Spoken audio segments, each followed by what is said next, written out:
Assalamualaikum warahmatullahi wabarakatuh. Saya Feviana Dinawati, kelas 3D, NIM 130. Dari sini saya akan menjelaskan sedikit pengetahuan saya tentang normalisasi. Ya, saya jelaskan dulu. Normalisasi adalah proses pembentukan struktur basis data sehingga sebagian besar ambiguity bisa dihilangkan, ya. Atau proses pengelompokan atribut data yang membentuk entitas sederhana, non redundan, ya, tidak adanya redundansi, fleksibel dan mudah beradaptasi, dan juga jelas mudah dimengerti oleh sistem komputernya juga kita. Baik. Normalisasi di sini memiliki dua model perancangan, yaitu ada berbasis ada objek dan record. Objek merupakan hubungan data dan relasi yang menjelaskan hubungan data secara logika dalam sebuah basis data. Model objek ini memiliki dua, yaitu ada ARD, Entity Relationship Diagram, dan Semantik. Nah, ARD ini seperti kumpulan entitas yang memiliki atribut dan berrelasi dengan entitas lainnya. Bentuk ARD itu seperti ini.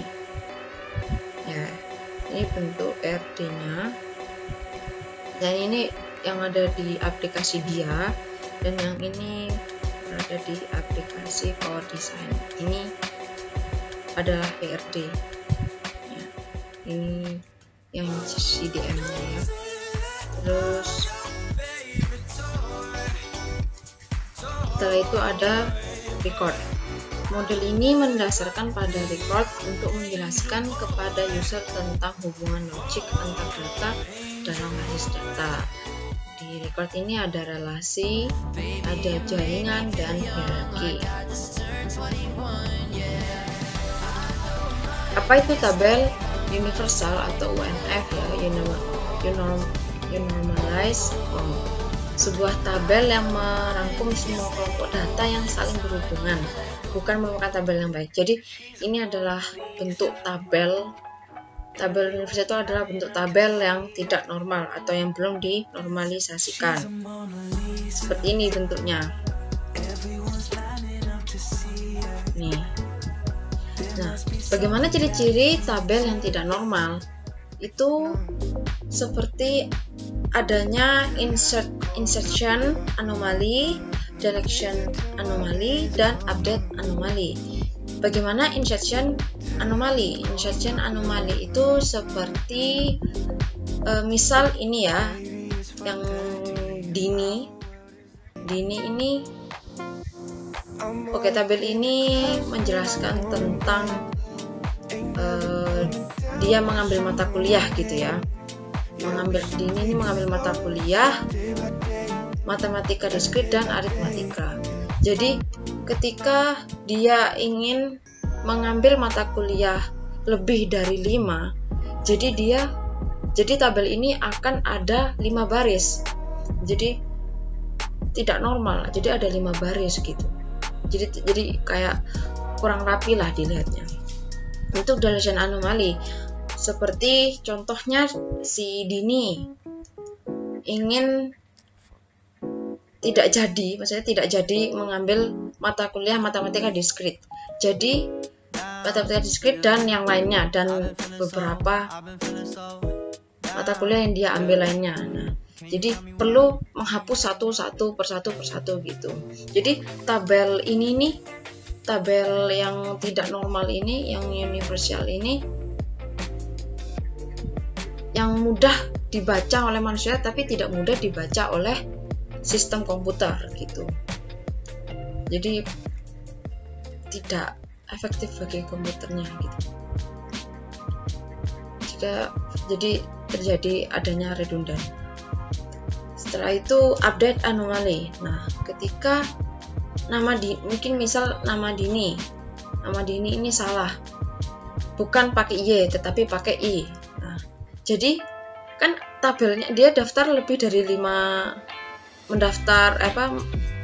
mengambil mata kuliah lebih dari 5, jadi ada lebih dari 5 tabel. Jadi yang diganti namanya perlu ada 5 tabel itu, jadi sudah tidak normal itu. Begitu contohnya anomalinya. Setelah itu syarat-syarat tabel normal. Nah, pertama ada first normal form. Ya, syaratnya yang pertama tidak ada set atribut yang berulang atau bernilai ganda. Setiap atribut yang dimilikinya bersifat atomik atau bernilai tunggal untuk di setiap barisnya. Jadi misalnya seperti hobi ya, kita pasti memiliki hobi, gak hanya satu ya, beberapa orang mungkin hobinya banyak gitu ya, seperti saya sendiri ya. Itu jadi di dalam tabel hobi itu isinya bisa lebih, kayak ada komanya gitu, seperti renang, badminton, gym, desain dan lain-lain ya. Jadi itu tidak normal, jadi harus bernilai tunggal.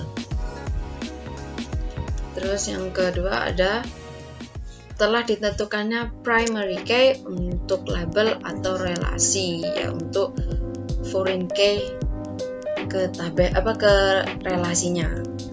Jadi harus ditentukan untuk primary key. Tiap atributnya hanya memiliki satu pengertian.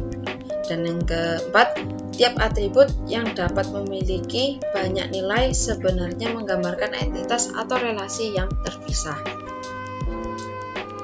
Yang kedua, ada second normal form, yaitu syaratnya bentuk data dalam memenuhi kriteria normal 1NF atau first normal form dulu. Jadi harus memenuhi first normal form dulu. Yang kedua, atribut bukan kunci atau non-key atau atribut non-key atribut haruslah memiliki ketergantungan fungsional sepenuhnya pada primary key. Yang ketiga, ada kunci primer hanya mengandung satu atribut. Yang ketiga, ada third normal form, ada 3NF. Bentuk data telah memenuhi kriteria kedua, jadi harus memenuhi kriteria yang sebelumnya terlebih dahulu. Setelah itu tidak boleh terdapat ketergantungan transif terhadap kunci utama atau primary key. Dan yang terakhir ada BCNF. Semua anomali kesalahan data yang tersisa dari hasil penyempurnaan kebergantungan fungsional telah dihilangkan ya. Jadi harus sudah hilang ini semua anomalinya, kebergantungannya gitu.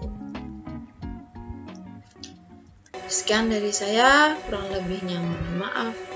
Assalamualaikum warahmatullahi wabarakatuh.